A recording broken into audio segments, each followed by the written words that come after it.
Did you know that the color of a hosta's leaves can actually give you a clue as to how much light it prefers? And that's not the only surprising thing about hostas. Their young shoots are edible. Some varieties actually produce fragrant flowers that attract hummingbirds and pollinators, and a healthy hosta can live in the same garden for decades. And did you know that even though the plant seems to disappear during winter, it's actually alive underground? Then it comes back in spring, often more beautiful and impressive than the year before. Today I'm planting 3 different hosta varieties, and while I do that, I'm going to show you where to plant hostas, how much sunlight they need, how to plant them correctly, and how to care for them so they can thrive for years. So I'll be planting them in this bed right over here.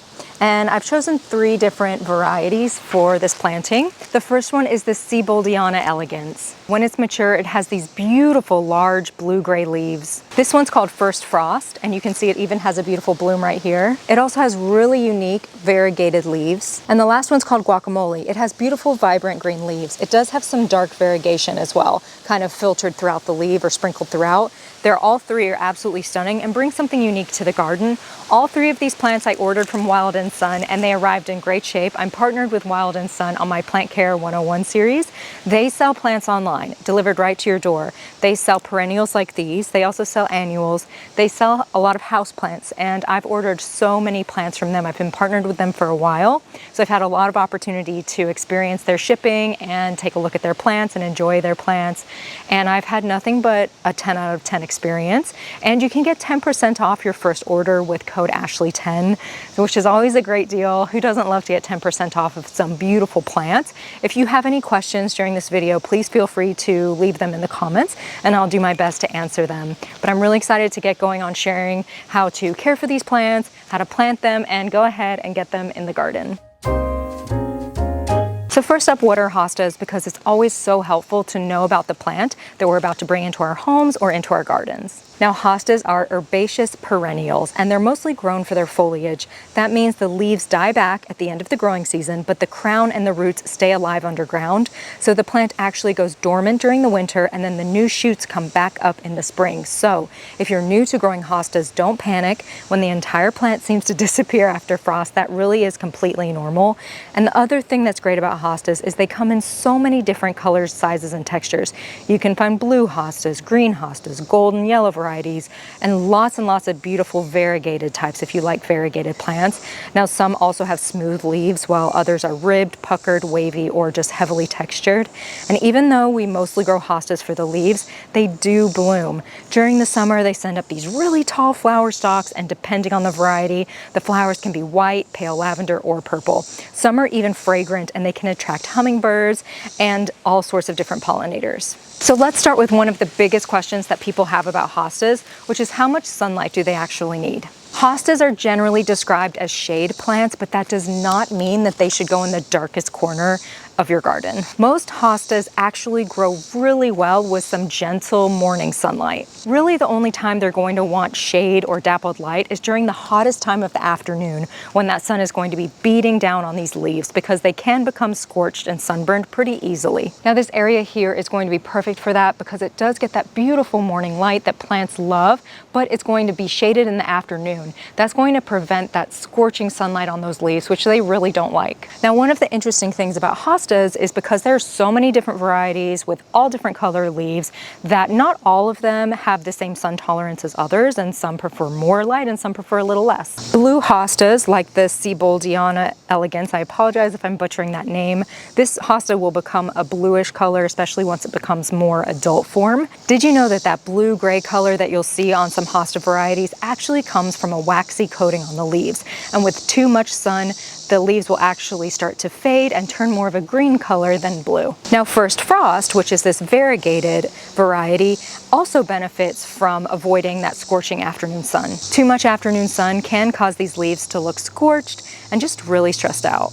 Then we have Guacamole, who's a little bit more tolerant of brighter conditions. A little bright morning sun can actually help to bring out this like bright neon green color. But even a hosta that enjoys some brighter light can become scorched and stressed out if it gets way too much afternoon sun or if the soil dries out too much. So for this group that I'm planting today, and really for most hosta, morning sun with afternoon shade is overall a really good recommendation. So choosing the right location for hosta. Lighting is important when you're choosing a location for your hosta, but there are a few other things to take into consideration as well. You want to consider moisture, drainage, wind, and competition from other plants. Hostas like soil that stays consistently moist, but they do not like to sit in soggy soil. So I would avoid any spot that stays really soggy after it rains, any kind of low spot. Consistently saturated soil can cause the crown and the roots to rot. Now you also want to be careful about planting directly below large trees. I know that sounds really weird, but even though it looks like the perfect spot because it's usually shady underneath the trees,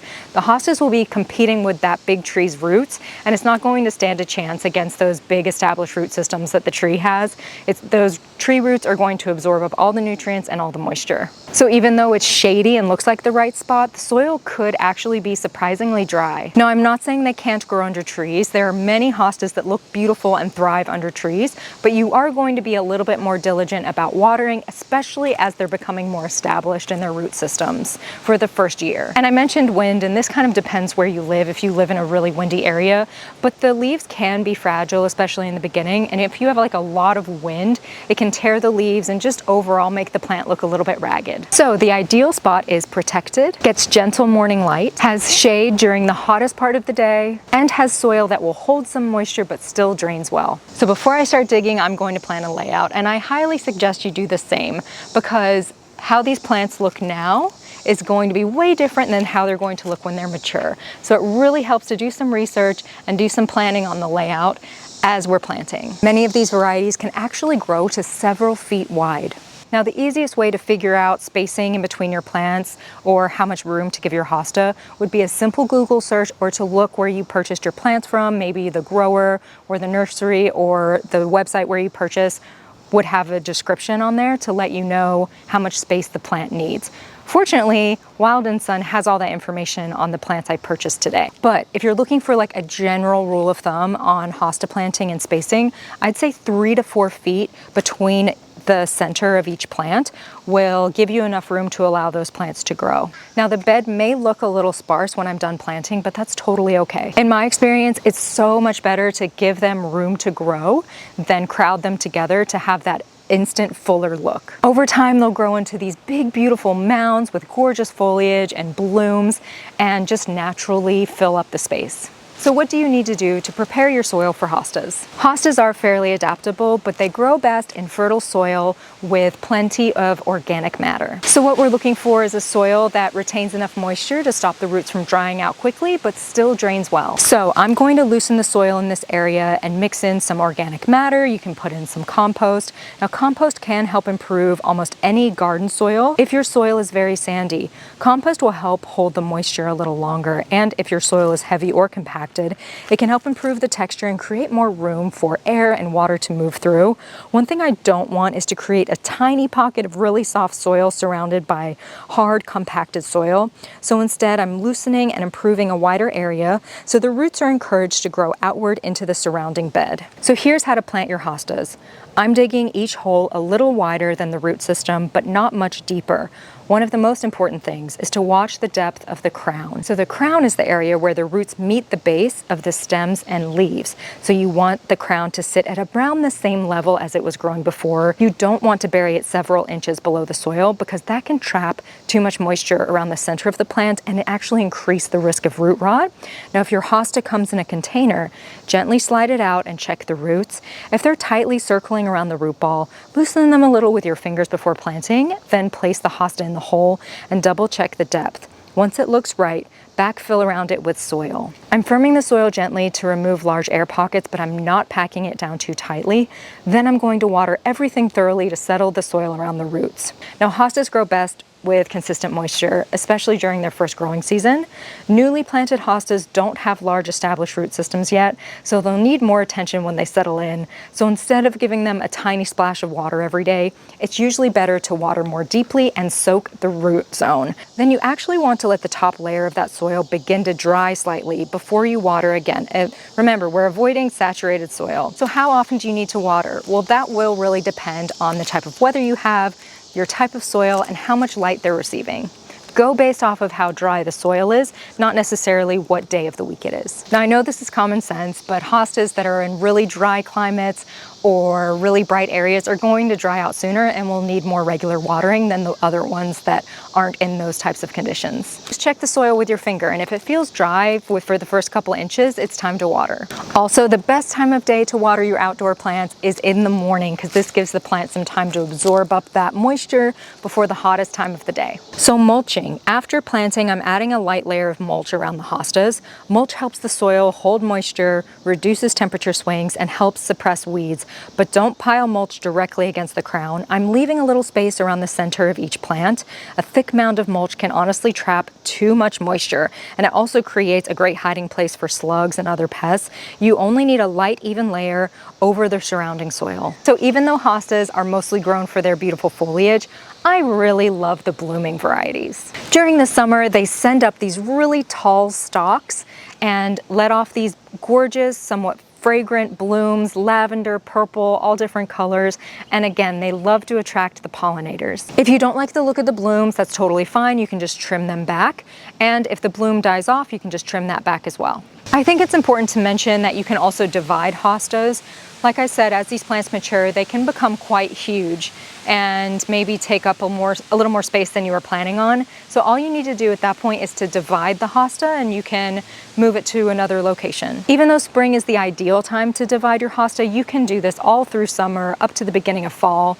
The reason for this is that you want to allow your hosta time to establish in its new location. So if you divide it, you move half of the plant to a different spot, it's going to take time for that plant to kind of get cozy in its new spot, create an established root system there, and you want the plant to have enough time to do this before the winter frost. So what kind of care do these plants need during the fall and winter? So fair warning, don't be alarmed if after that first frost that you have, you notice that your hostas are starting to kind of collapse, turn yellow and collapse. That's totally normal. Once the leaves have completely died back, at that point you can just trim off the old leaves, and then in the springtime, the plants will come back.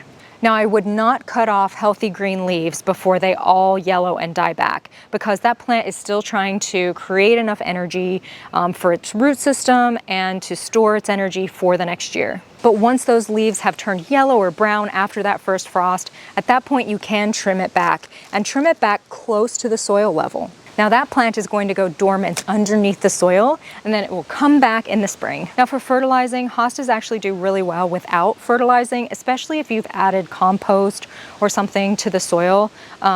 They should do fine without fertilizing. Now, if the soil is really poor and your plants seem like it needs a boost, you can use like a slow release fertilizer in the spring once, and that should be enough for the season. My one recommendation with fertilizer, whether it's outdoor plants or indoor plants, please read the instructions, and if anything, I would recommend going a little bit light-handed with fertilizer, because you can cause way more problems with over-fertilizing rather than under-fertilizing. I would also avoid heavy fertilizing at the end of the growing season towards the beginning of fall, because you don't want that plant focusing on a bunch of new growth when really it should be starting to preserve its energy and preparing for those dormant winter months. Just like any plant you have in the garden, hostas are going to be susceptible to pests, but the main pests that I see a lot with hostas are like snails and slug damage, and the best thing to do for that is just to make sure to like clear away old debris, old leaves, just keep it tidy, especially around the base of the plant. I have heard that the hostas that have the really thick textured leaves are less susceptible to slugs, but Slugs do what they want. Also, deer and rabbits can and will eat hostas, so keep an eye out for that as well. So there you go. I hope this hosta plant care video was helpful for all of you, and we do have an extremely knowledgeable plant community, so please feel free to leave your hosta tips, not just for myself, but for anybody watching and listening. And don't forget, you can get 10% off your first order at Wild & Son to have plants delivered right to your door with code Ashley10. I'm really excited to see how the garden turns out in about a year or so. It's going to be absolutely beautiful. And if you want to see more planty videos, feel free to subscribe. We also have a wonderful community on TikTok, Instagram, and Facebook. All right, I hope you have an absolutely wonderful rest of the day, and I get to see you soon. Bye.